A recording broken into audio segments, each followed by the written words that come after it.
ప్రజా సమస్యలే ప్రధాన అజెండాగా భారీ ప్రజా పోరాటాలకు వైఎస్ఆర్ కాంగ్రెస్ సమాయత్తమైంది. యాత్రా స్వరూప స్వభావాలపై ప్రాథమిక చర్చలు జరిపిన పార్టీ నేతలు నేడు తుది నిర్ణయం ప్రకటించనున్నారు. వైఎస్ఆర్ ఆశయాల సాధన కోసం అలుపెరగని పోరాటం తప్పదని పార్టీ నేతలు ప్రకటించారు.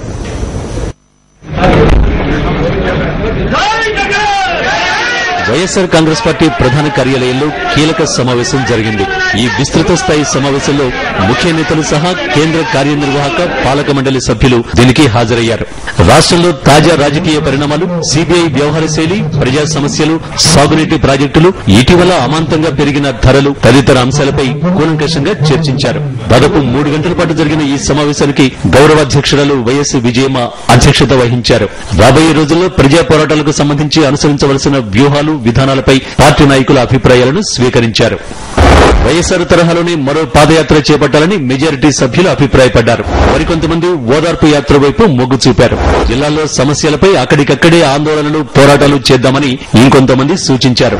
దేశ రాజధాని ఢిల్లీలో పార్లమెంటు ఎదుట భారీగా నిరసన తెలుపుదామని కొంతమంది నాయకులు అభిప్రాయపడ్డారు.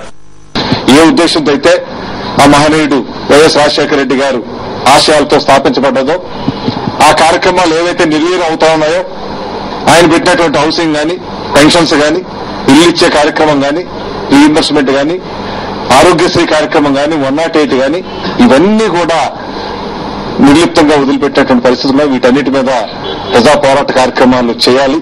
ప్రజాపక్షంగా మనం పోరాటం చేయాల్సినటువంటి అవసరం ఉంది. కాబట్టి రాజశేఖర రెడ్డి గారి ఆశయాన్ని మనం నెరవేరే విధంగా ప్రజల్లోకి వెళ్లి కార్యక్రమాలు చేయాలనేటువంటి ఆలోచనతో ఈ రోజు అందరూ కూడా కూర్చొని చర్చించి తగు నిర్ణయానికి రావడం జరిగింది.